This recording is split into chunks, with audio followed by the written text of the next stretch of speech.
Good afternoon. How are you, Alan? I'm doing fine. Thank Welcome you. to Schar Conversations. This is a pleasure to do with you because of the topic, and we'll jump right into it. This is a conversation about AI with the focus on being on academia and honestly, the kinds of opportunities and challenges that we face, especially given that a lot of people do not know enough.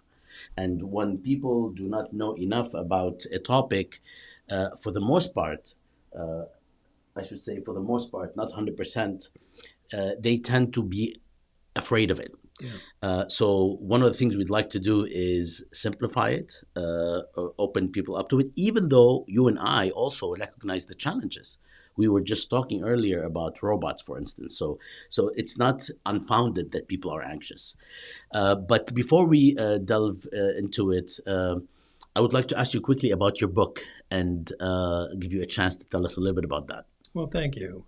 Yeah, the book came about as a result of giving a lot of talks about AI, being asked a lot of questions, especially with folks from the state and local government arena and even students. I mean, everyone was kind of concerned about this 3 years ago and it was just getting popular. And so my challenge was, what can I do to kind of get the word out uh, in a more focused way? So I thought of maybe it would be cool to do a publication, kind of like a little handbook of sorts.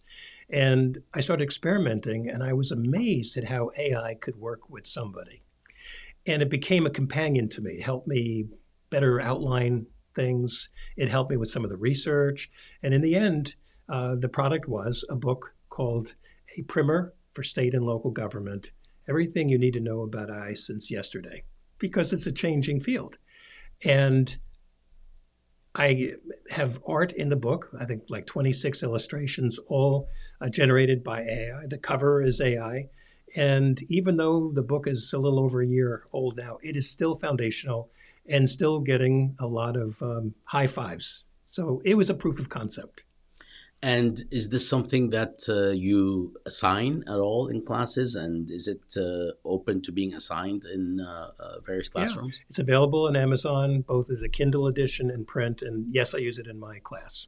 Wonderful, wonderful. I look forward to you brought me a copy, so I'm lucky. You got a copy, yeah. So I hope everyone is jealous. Let me start by asking you to. I mean, there's no way to start in the perfect place. So let me ask you to start with the big picture in terms of where we're where we're at right now. How does AI impact various facets of higher education? The answer is everywhere. I was reading a recent article by Tom Friedman, and he talks about the internationalism and the challenge between China and the US. That's a different story. But the one thing that stood out was he looked at AI as vapor. And I thought to myself, that's an interesting term. And he used that to describe AI as being everywhere and everything electronic, battery operated, solar powered, it's everywhere. And I recall a conversation that I had in one of our faculty meetings about 2.5 years ago. And one of the faculty jumped up and said, "We should be talking about AI. It's going to destroy us." And I thought to myself, I'm not so sure, but it's something we have to become aware of. And I think it really affects and impacts everything that we do in terms of research, how we teach, student assessment, uh, how we grade, which is part of student assessment. Can we rely on the written word as we have in the past? Should we bring back oral conversation and have that play a more prominent role to be able to express oneself to make sure that what one is saying is truly from themselves and they understand it? So you give me an area in academia, I'll tell you there's an AI challenge in every one of those areas. So basically, right off the bat, AI is here to stay within academia, and academia should learn to live with it despite all kinds of concerns. Yeah, it's here. And I step back a sense and I tell people the students already know much more than the faculty, and they are exposed to it every single day. Every company is soliciting them, telling them they're going to be their best friend in the classroom for all their work and to be in a companion. So if we look at it from the student's point of view, they're already aware of it. And they're already using it. And the question is, what do we do about it? Do we return, as some people would like, to the blue book? And I've had a professor say, well, I would like to go back and have people write things in a blue book in a room where no one could have an iWatch and no Wi-Fi, so that we could really ascertain that whatever they're writing is really coming from them. Now, that's an interesting strategy, but I don't think that helps the student. And before we delve into the student learning experience assessment and faculty teaching, can you broadly address those who are, watching and thinking that I'm still concerned about uh, the impact of AI, Yeah. and I'm still concerned about how it will be misused to cheat, misused to misrepresent, to plagiarize, to basically cut corners, and worse. How I know that the gamut of concerns and fear goes beyond that. But how do we begin addressing that before we actually get right into it when we talk about the different things we will be talking about? I mean, cheating is not new. It's been going on for a long time. I was made aware when I was teaching at Rutgers a number of years ago that there was a whole network of people that were supplying students with term papers and writing on demand for them, and the faculty would have no way of knowing. And then we had products like Turnitin and some other software systems embedded with Blackboard and Canvas. Those are they no longer work. It is becoming in many ways undetectable. So I think we have to look back and say, how can we? What skills do they need to help them in the real world? Because what we call quote unquote cheating is in some ways exactly what the private and public sectors expect of our graduates. So think about that for a minute. What does that mean? It means we need to teach students and lean into AI and say, here's how you can use it to better produce outcomes, to better demonstrate one's creativity and the like. And I think we can develop exercises and class projects that bring that out without trapping students into believing that they might be cheating, because they really don't want to cheat. The public sector wants people who are AI proficient. That means, how does one research? How does one become more creative in creating presentations, in having clear, concise outlines? How do I write something in such a way that is consolidated and concise so that politicians can best digest it? These are arts where AI can help do these very things. So it's like there's a positive side and a negative. And I don't want to say that what you mentioned doesn't exist. But I think there's a way to turn that around and make it a win-win for both the students and the faculty, but it's going to require a lot more work. And a lot more, if you will, learning. Yes. I think the faculty have to learn more about what it can do from a student's point of view. When we have Canvas or Blackboard, whatever learning management system we operate under, one of the things that we have the option of doing is turning on a little switch that's student view. And we see things from the student point of view, which is different what the faculty sees. We have to do the same thing with AI in the sense that we have to look at it. What are our students being exposed to? How are they using it? And then how do we take that information and integrate that in the way in which we teach? I have totally transformed my course into something that has far less reliance on the written assignment. It used to be that a final paper would be 30, 40% of the grade. Now it's 15. And there's like a midterm research paper, a mini research paper. They used to be 15 or 20. Now it's like 10. They have to earn 5% of their grade every single week. And they have activities that they have to do to support that. So I get to measure them in ways that require much more work from me. And that's something I don't think the faculty really want to hear. But it does require more work from us. But in the end, I think our students get a much richer experience. We're just now recording this at the beginning of a semester. And when I started my first class a few weeks ago, we talked about AI. And I thought, here are my rules, here's my syllabus mention, and what are your expectations? Turning it right back to the students. And they wanted to know the boundaries. And it was very interesting. What I thought would be a 10-minute conversation became almost an hour. And I wish it was recorded because it was such an intelligent conversation. They really want to follow the rules, but they also don't want to bypass what they know can help them. And of course, one can employ in-class work, which means that in like a midterm exam or final exam, if these are offered, can actually be conducted in class, which is, which already cancels the effect of AI for the most, I mean, entirely. Yes or no? I mean, I still have too many students with their laptops open. And so the question is, if you have something going on, I think you have to understand what are these electronic devices providing the student? Mhm. Are they just checking email? Or if there's an in-house class or in-class assignment, are they using it to solve a particular problem? So these are the ground rules that every faculty have to think about. In other words, you can have an assignment in class, laptops, lids down, phones off, and have conversations. That's perfectly legit. Students just want to know, what are the rules? What about written exams, which is what I was referring to? Like, Okay. I mean, I'm old school, and we always wrote. I know. Actually, even at Mason, just a few years back, this is what we were doing in many classes. Uh, that is like a more of a sure bet, but then you get into other complications where people are not used to doing handwritten exams for 2.5 hours or 2 hour, what have you. And you have half the United States not requiring cursive writing anymore. Can you tell me a little bit more about this? This is shocking to me right now. Well, we have a number of students that are entering college age that never been exposed formally to cursive writing.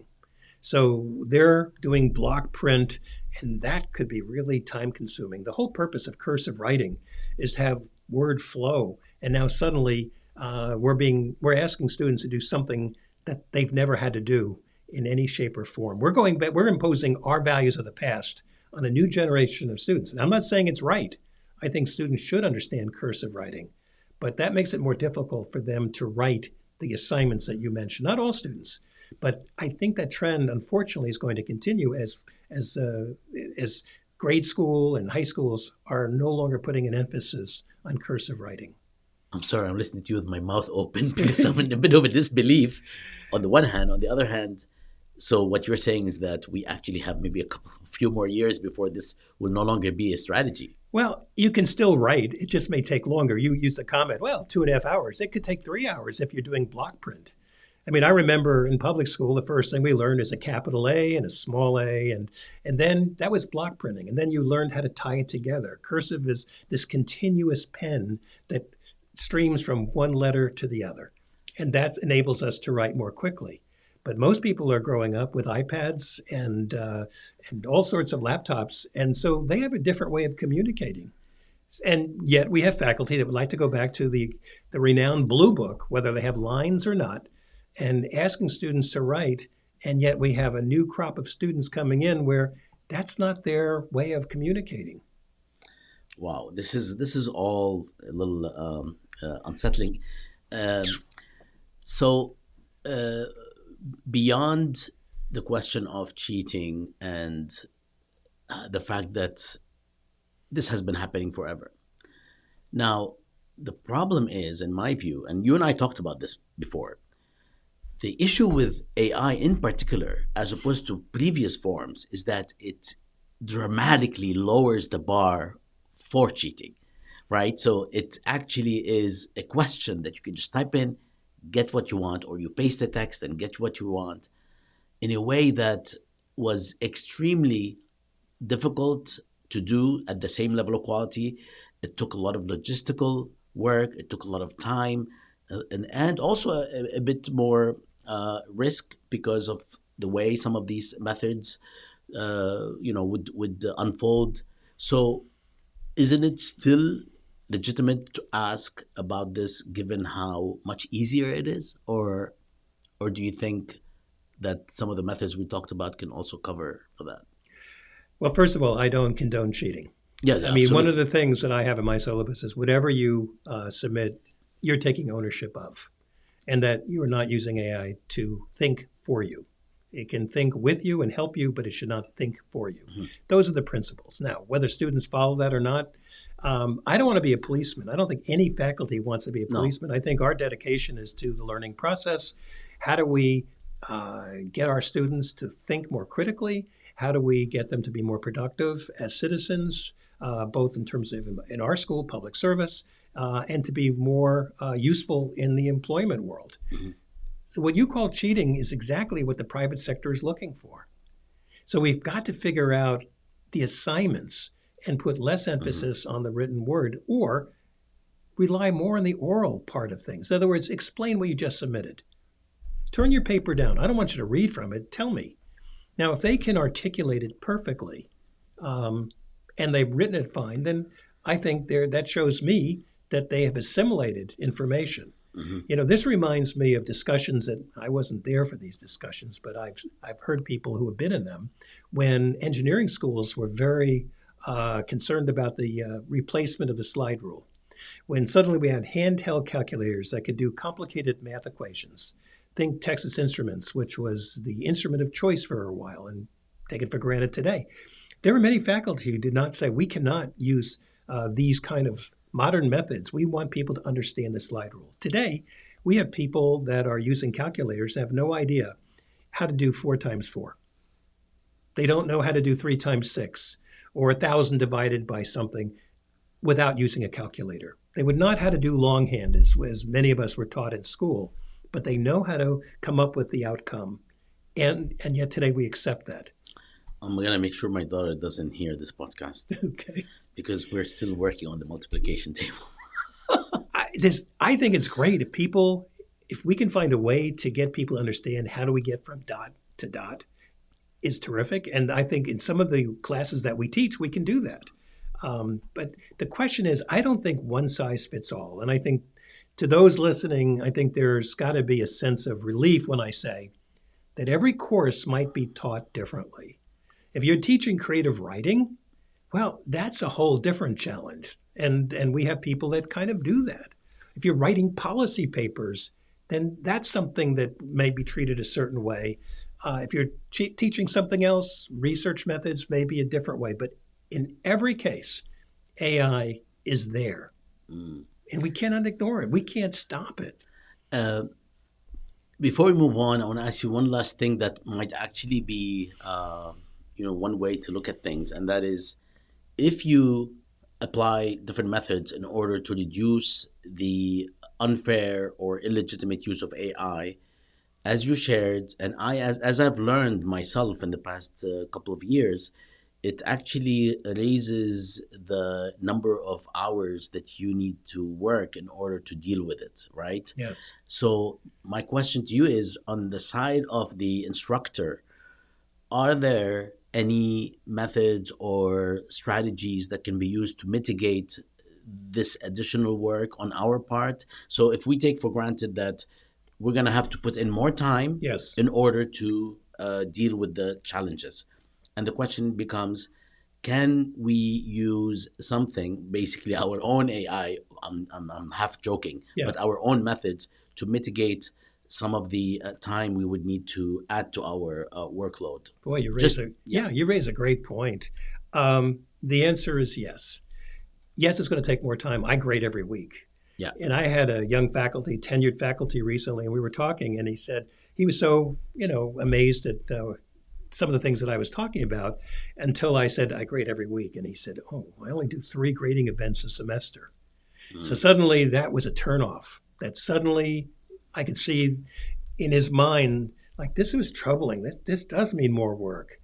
But here are the things that I think can benefit the faculty. Number one, if you were to feed it a book, just a PDF version of some kind, or do a summation of a book, and say, what are the 10 best questions I should be asking my students? It'll give it to you in a microsecond. Now, you may not want all of them, but it may change the way in which you might teach that particular session. It can help summarize things much more quickly than you might have ever imagined. Is that cheating? No.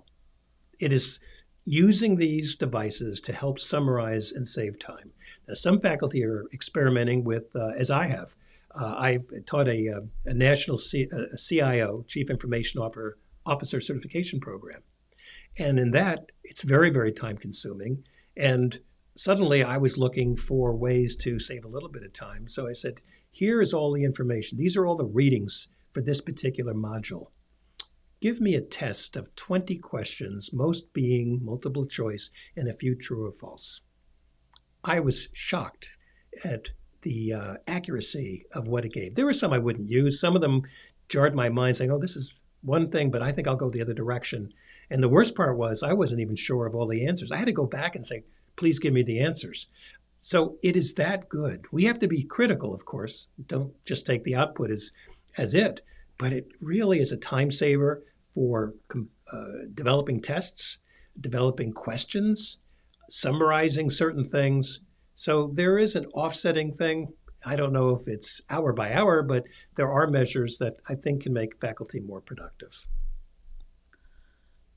Now that I have you in an eventual broadcast, can I embarrass you into saying yes to a request that I have that I think would be actually pretty potentially productive? And that is, can you and I, since we're doing this, hold a workshop? Well, with you being the brains and me just being an interlocutor of sorts, and actually have a workshop for our own faculty to talk about different ways people are dealing with this and to brainstorm at the same time. Because I think, as you were speaking, I thought about ways that I could mitigate some of the time-consuming, approaches. For instance, at one point recently, I had an oral sort of conversation in lieu of a quiz slash test, and that took a very long time, especially if you have more than 25, 30 students. I mean, that if you calculate it, that's literally about potentially 20 minutes or 30 minutes times, let's say 30, that's 900 minutes. And if you have 60, that's 1,800 minutes. And I did it without a calculator. You're watching me in my ears, my hands. So I actually learned without a calculator. Would you be open to that? Of course. I think the timing is good because we did do 2 workshops in January for the Schar faculty. Yes. And I think we had about 40 people between the That's two-hour great. sessions that I did. That's more than I thought we would have. And the questions were good, but it was very basic. It was really kind of like introduction to where we are with AI. Okay. Here we are months later, and you're proposing something a little bit more focused, which is teaching and assessment methods. And I think that if we kind of stayed with that, I think that would help bring people along. I think the rest would follow through by questions. Absolutely. But I think that would be something that would be a lot of fun to do, and I think would be very useful and helpful. One other thing I should mention about use of faculty, some faculty have experimented with actually grading papers. So the more you put into these agents in terms of what you are looking for, in terms of the rubrics, the more you feed to that so that they have a basis of understanding, then they can look upon all of the different submissions that you put into one file, and they can actually give a preliminary grade. Now, that would be an enormous time saver. Now, of course, I would hope the faculty member would look and override anything that looked weird and to be able to look at it, but at least it would be a step in the right direction in terms of dealing with their time management, which I know is going to be an issue.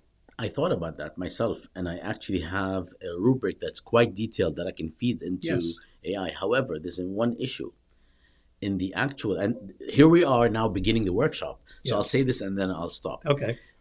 The way I design my assignments, almost all of them actually, is that students have to relate what they're addressing to 2 other things that are not part of what they're addressing. So if they're doing a response paper to a chapter or an article, they have to relate the implications, insights, and so on of that article that they're reading to the lectures, number 1, and to other readings, number 2.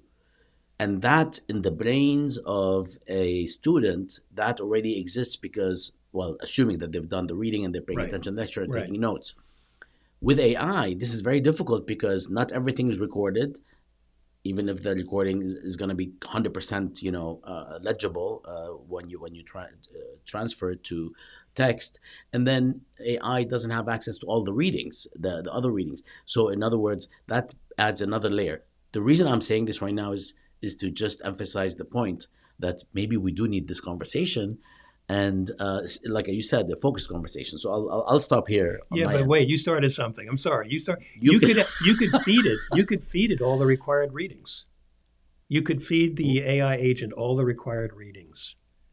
That's one thing. Then you could ask it to flag That's every time, crazy. That's crazy though. but it's doable. Do you And know what I then mean? It's yeah, and then Be- you can ask it flag for me everywhere where a student references something that occurred in class.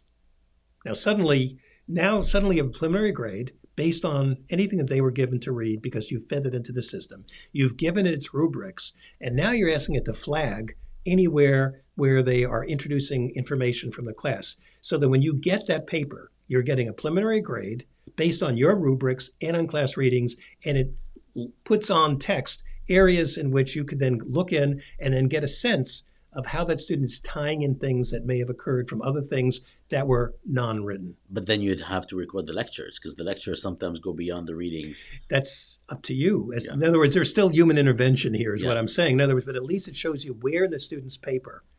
And then you'll find, oh, this student only had 3 areas in which he referred to a lecture. Okay, that tells you something. And then to the extent they write about it, I mean, yes, this is where the human comes in after AI has done its initial assessment. I'm just saying there's still room for but it still saves so much time. Now you're spending more time focusing, looking Yes. at those connections. Once you actually spend the time to do the startup cost, Yeah. and then of course when you Yeah. change the readings, then Yeah. you would have to change. Yes. Okay. Yeah.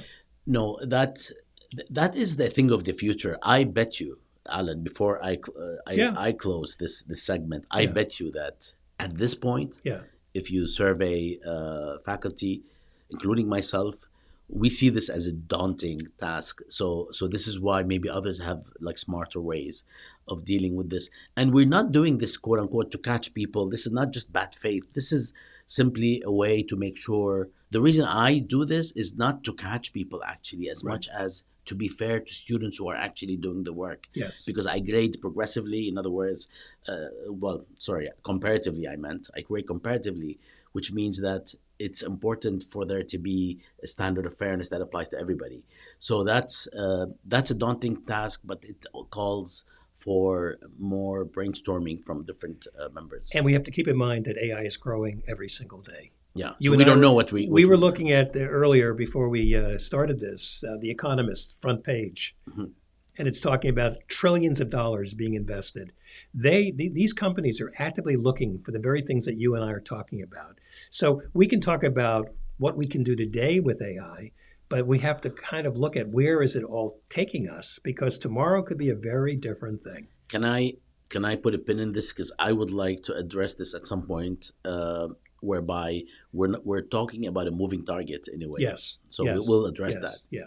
because it could save, for instance, in some of our work, when we were basically gathering and organizing academic production in peer-reviewed journals, we had a choice of collecting all of the text or just all the titles. And we were thinking that in a couple of years, everything will actually be available online. So why should we do the work if we know it's going to be available online? So we just did the titles and then we actually complemented that with what's available online. So this is the same kind of thing. Yeah. So if we anticipate what's happening, we could actually plan ahead. That's correct. Okay, so let's move to the student learning experience. Essentially, we talked about how we are seeing things. What are students telling us? What are they asking about when it comes to AI? Yeah, it's interesting, and it's also a moving target. I was part of this, I think, 58-member AI task force for the university that led to now what is called Patriot AI, which is a very interesting suite of 8 different applications and agents that are available to all students and faculty right now. And most people haven't even taken a look at it yet, but that's another conversation. We did surveys, and one of the earlier surveys, at the end of last year, showed that students were not using AI. At least they weren't reporting it. And we saw this across all the different schools at Mason. But the other part of it was they were desperate to understand what are the rules, what are the faculty expectations, because most were afraid to use it, not because they're afraid of AI, but afraid that if they unwittingly or knowingly used it, that it could jeopardize their academic career. But now, talking to my students entering this semester, 7, 8 months later, everyone raised their hand when I said, "Who is using AI today?" For personal use. I started with the low ball, easy one. Yeah. Everyone raised their hand. And how many people are using it at work? Very different measure there. Very few were using it at work, meaning there weren't enterprise applications, but they were using it for work. There's a difference here. Yes. And they were using it for consolidating reports, developing better presentations, learning how to better outline, because people have shorter attention spans, no doubt there. And therefore, we need to be able to make our messages more concise, but at the same time, containing all the most important details. Students are telling us that they're using it and they're afraid. I'm also worried from the students I'm not hearing. I'm worried. You talk about fairness. There's another side of that fairness. What about the student who games the system so perfectly, gets great grades, is able to do well orally, and that person is gifted? They're using it in ways that we want them to use it. What about someone who has never been given any training and does not have access to the same tools? And now suddenly we're dealing with something else called what I call the AI divide, where students they may be really smart, but may be penalized because they don't have the skill sets to compete with those who are the power users, so to speak. So we have to be very mindful that when we talk about this in our classes, that we should let people know if you have any problems, where to go. I think what we have to have at Schar or the university at large is just like the old days where we had computer labs to help people understand basic tools that we take for granted today. We probably should have AI labs, maybe through our libraries or other resources, to be able to enable students who need some training and some help and some guidance to help them compete with what I call the power users who are there. They're doing their thing. That's tricky. You're opening a Pandora's box. It's not as simple as one assumes, because there are a lot of moving parts and Yes. there's a lot of different Yes. faculties at work. Yes. Beyond the actual knowledge that is gained by the student from doing the work, there's also the skill set that they can apply to enhance their absorption or to enhance their research that others might not have. Right. So you're talking earlier about the need for faculty brainstorming and learn usage cases, which I think is terrific. Students need to have a place to go to ask questions, and maybe not from their faculty. Maybe that's one of those things that they would be afraid to do. If I was a student in a class thinking back, I might be afraid to ask a professor questions because they might then be suspicious of, why am I asking that question? What's behind the question? We almost need somebody who is neutral that can tell them generally what they believe to be accepted based on university policies, and then possibly take a look at the professor's syllabus, because the university does require every syllabus that one has to have an AI statement in terms of the professor's expectations for the use or not use of AI. And the university, which I support, leaves it up to the faculty, because every course might be taught differently and is, and it's really up to us. We just need to share best practice, because what somebody's doing in one course may not be applicable, and the same token it might be. And we can learn from each other either what not to do or what we should be thinking about doing. Alan, do you remember in the 1980s and 90s when library technologies changed, and we started having these sessions within our own classes to either within our classes, or they would have had to go to a library session with the librarian explaining how to Yes. search, for Yes. instance, ProQuest and all these other Yeah. databases in order to look up, peer-reviewed articles, what have you. Do you think we at Char and beyond, this is not just about Char, this is about the issue in general, but since we are at Char school, do you think it's a good idea to either require that students go to such a session at the library, or us having some sort of access to a 15-20 minute presentation that we could actually share with the students Yeah. as to here's what you can do to legitimately and safely enhance your research skills Yes. using AI, so that this no longer is a taboo where students are afraid to ask, so they have to go behind your back and so on.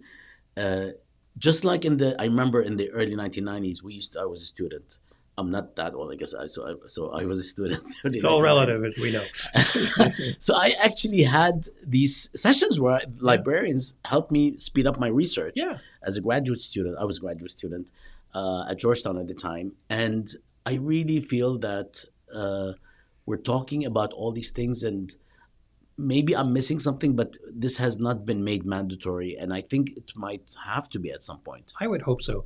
I'm a big fan of our libraries. I think it's one of the greatest resources we have. And I don't think all the faculty appreciate the fact that we actually have a Schar School librarian assigned to us. Yes. And they are more than willing. They have leaned into this. In fact, And they are under, quote unquote, not to objectify a person, but they're underused. They're totally underutilized, and they're always saying, Utilized. let me know if I can be helpful to your classes.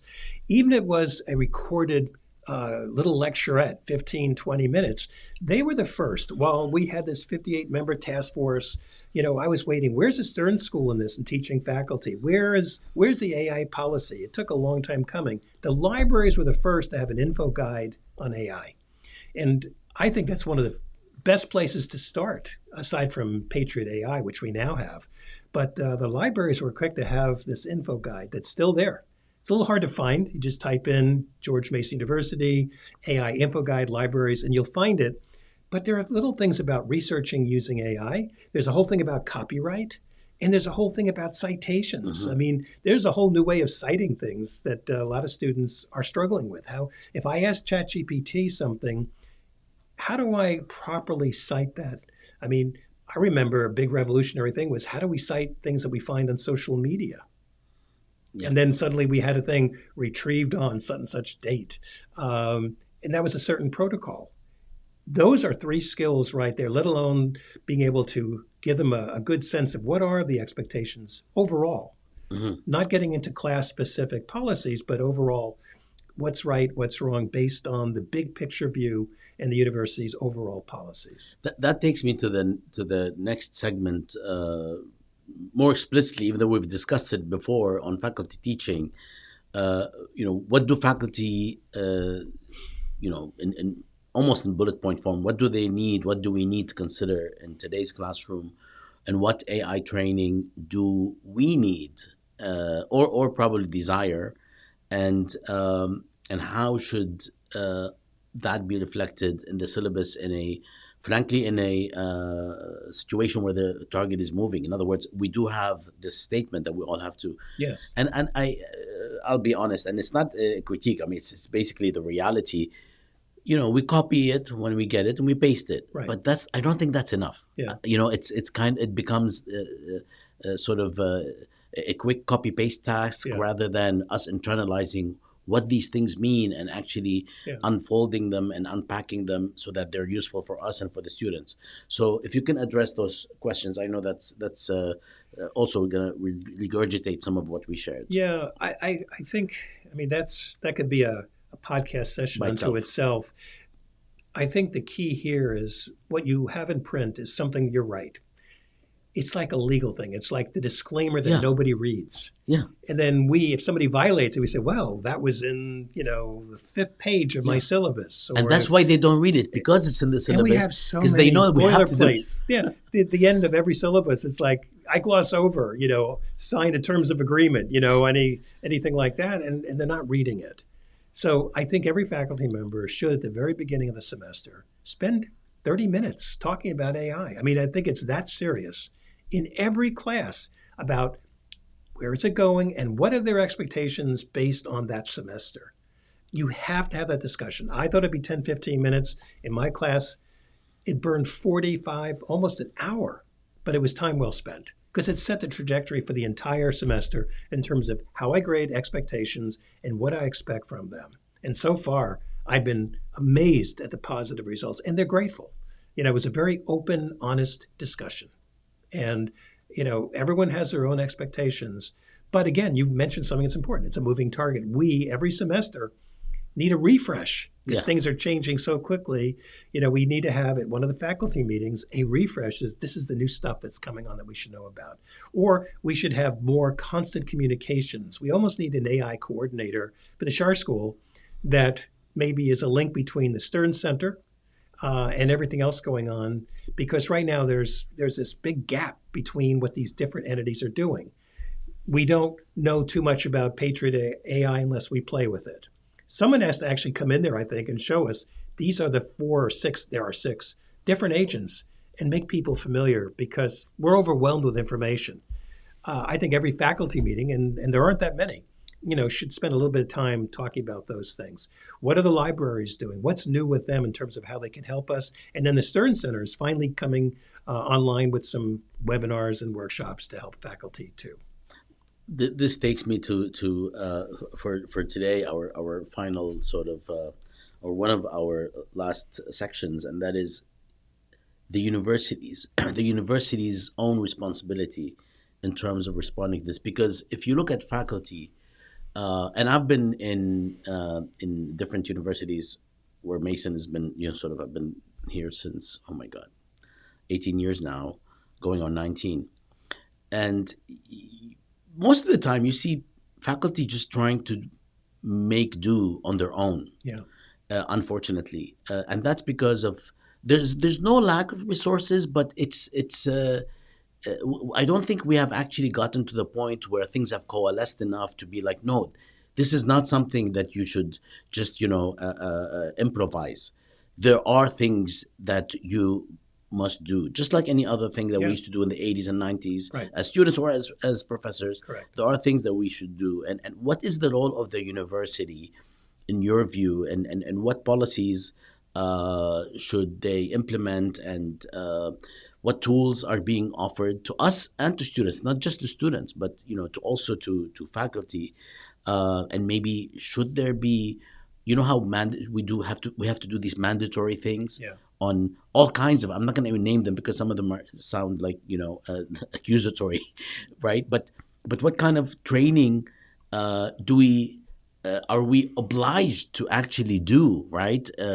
Maybe some of the workshops that we can attend can be turned into something larger, but it shouldn't be 2 faculty members like you and me coming up Yeah. with this. Yeah. It should come from the institution up top, and and who is central to this process. In other words, if you and I have an idea, is there like a place that we can go to? Yes. Yeah, Okay, and so- a lot of people don't realize that. We're one of the first universities, and when it was announced, I did some research and found that we were one of 3 universities in the United States that had a chief artificial intelligence officer. Mm. And she's terrific. And she's the one who put together for the provost this group of See, I didn't know 58. that. Okay. Yeah. And So thank you. Yeah. And so she would be the one I go to. We also have a university CIO, Chief Information Officer. And I've never met her personally, but I've seen her in all these meetings. She's one of the best that I've ever seen in terms of her experience, her understanding of the issues. So there are people we can turn to for the big picture. You raise an interesting question about what is the university doing overall, and they did commit to. We now have policies. A year ago, we didn't. We have policies that are tailor-made. One is for faculty, and one is for research, and one is for students. So those are university-wide policies. And yes, I think people should be aware of that. How do we make people aware? Well, I hate mandatory stuff. I mean, some of the things I have to take like you do, some of them just take so much time.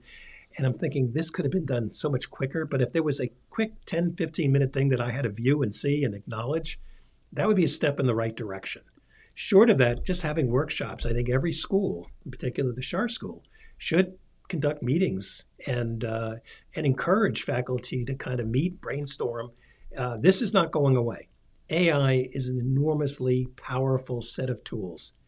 So, getting back to the university, we now have policies. We now have Patriot AI with 6 different agents, and they're fascinating. One is about nutrition. Students can chat with these agents about where to get food on campus and the like. One is on learning. I mean, they're very interesting. They're all different and take people in different directions. This is just the beginning. I think there'll be more. What worried me until now was you didn't have a uniform platform for students to turn to for some kind of AI assistance. Think about that. So now suddenly some are using it because they have it at home, or they figured out how to get a free subscription, which is fairly easy to get today. But now every student gets Office 365. And as part of that, they're getting Microsoft Copilot, which is an AI agent. Now, it's not the most sophisticated. It's not the higher level of search that other people might have access to that have to pay for it. But it does provide at least a common denominator. So no student can say, well, that's great. I don't have access to AI. They do. The question is, we're confronted with so many requirements, so much information every moment of the day. How do you carve out time to say, this is really important? I can only go so far. I'm here to help. And I think there's room for us to grow and share. And we need to find better ways to communicate, to get people to feel more comfortable. Not that we have to love it. And you started this entire conversation about many people are fearful. I'm among them. There are some big picture things that worry me. But if we're focusing on academia today, I think it's a great opportunity to lean in, because it's here, and figure out creative ways to engage with our students and make them more productive as citizens and more productive in the workforce. Couldn't have ended better, Alan. Okay. This is excellent, and maybe in the end we went over a lot of topics, and we didn't delve too deeply Right. in most of them. But this is a wonderful starting point for future conversations or workshops where we actually delve deeper into each of these matters based on what it requires. Some require just identifying resources, other require actual conversations and brainstorming, because this is a human issue. Yes, it is. And then others require some education on our part, and yet others require some mandatory training. I can't stand those videos that we have to watch to learn, because you have to watch the whole video to learn how to deal with a phishing email. Like, I get it, and we have to do it every single year and spend maybe sometimes 40 minutes to, it depends on 45 minutes, 45 to yeah. sometimes an hour, because you're not sitting there the whole time 100%. Right. You sometimes you have to go to get a sip of water or go to the bathroom. So why not do half an hour, one of these half an hour training sessions that address some of what we are talking about. So I hope that this is the kind of thing that we can raise. For instance, as you shared, there is a CIO we can raise with that. And the AIO, 2 different people. Yeah. What if we just, I don't like mandatory sometimes. What if we worked out a series of 4 training modules that were no more than 30 minutes each?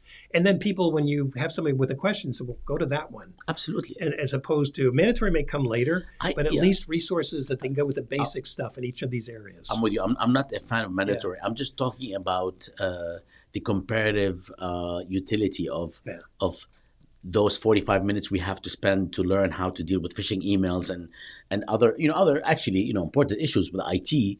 And then this issue that you and I and other faculty members don't sit down and talk over coffee about, I don't know what to do with a phishing email. We sit down and talk about how to deal with AI. And this is a topic that I think people will naturally be drawn to. Yeah. They knew there was a particular library on a website that they could turn to for how can I use AI for better class management? Sure. How do I use AI from the student's perspective? And what are some grading things I should think about it? What are the alternatives to assessment based on where we see AI going? There could be a series of these things, and none of them should be more than 30 minutes, and there should be no test. It's just a matter of resources, and a library of stuff. And if you want more information, then there are other forums that we could devise that can get into more direct one-on-one kind of That conversations. sounds good. And before I let you go, Alan, I want to ask you a question. You've been asking a lot of questions. Yes. I have a lot of questions, you see. But we had some espresso, so we're good to go. We are. Uh, so if I fed the questions I asked you to ChatGPT, Yes. what do you think the answers would be? The same questions I asked you. Better than mine. Are you Better than serious? mine. Yeah. Try it. You know what? We will try it and we'll post it. You and I can devise the questions, the actual questions, and we'll see. I think what amazes me for those who have not really played with this is the speed in which you do it. I type That's with the two most fingers. amazing I thing, type yeah. with two fingers, which is a crime. And so I'll go like this. So it'll take me longer to More type time. the prompt, and then I'll get like 4 or 5 pages of output Oh, faster man. than I can read. I'm thinking, we're doomed as humans. I mean, these systems are so fast. It's not just regurgitating information that is stored, it is assimilating information, it's creating new stuff, it is providing reasoning that we haven't even begun to recognize yet. So I think the answers would have been more polished, be long, and they don't need the time to think about it. I have to stop and think. If you asked me the same questions, I would probably answer them differently, but I didn't have these questions in advance, so I had to think about it. Computers are so fast. So I think the answers would be far more articulate in the areas where it had knowledge. It may not know that we have the first chief artificial intelligence officer. It may not know anything about the Stern Center. So it really depends upon where these agents are getting their information. So right before I let you go, I'm going to ask one question. So let's feed my chat GPT one question, such as like what should it be? How to circumvent unfair use of AI in the classroom? Does that sound okay? Okay. How to circumvent the use of AI in the unfair use? Yeah, because if you asked it the other way, it would be a very interesting answer too. Either way, it'd be interesting. So let's see.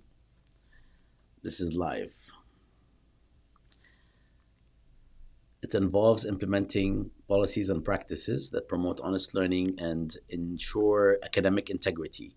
Here are some strategies. Establish clear guidelines. I'm not going to read Yeah. the sort of the subtext or the details.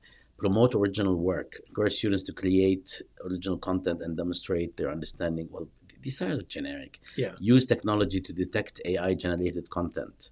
Design authentic assessments.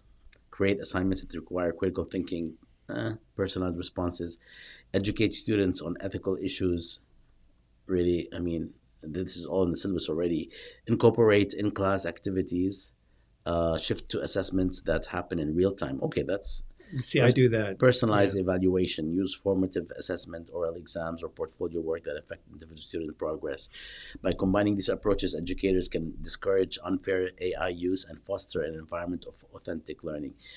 You're right. These are, I mean, some of them are too generic, Yeah. but you could delve deeper, by the way, Yes, you and can ask keep. it to. You can actually tell ChatGPT to, hey, let's set aside the I don't want to say the word the BS. Yeah. Tell me is exactly how I can circumvent somebody intent on using AI to circumvent doing the The assignment. one thing I would disagree with strongly is that one point earlier on when it said use AI detection tools. Yeah, The latest research shows that that is a losing strategy. yeah, Early on, it may have worked, but right now, I could take a sentence, re-paraphrase it, turn it to another agent, re-paraphrase it again, change it, and then submit it as my work. And there's no way to detect Yeah. that because you've taken some content and you've jumbled it up 3 or 4 times like a deck of cards.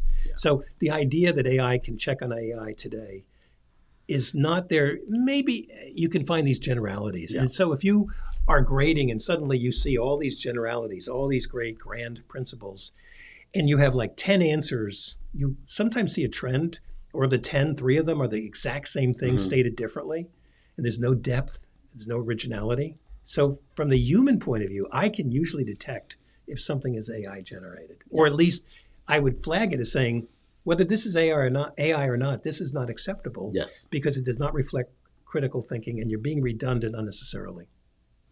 Or sometimes they go over the actual demands of the assignments, and you could tell. Yes.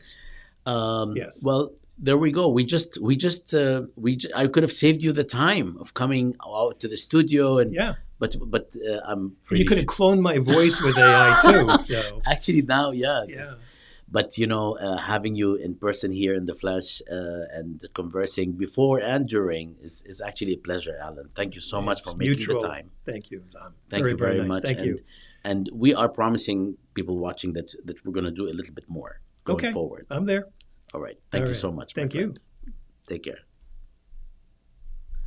Wow, Alan. It's a wrap, man. Bump, All right. man. Is that good?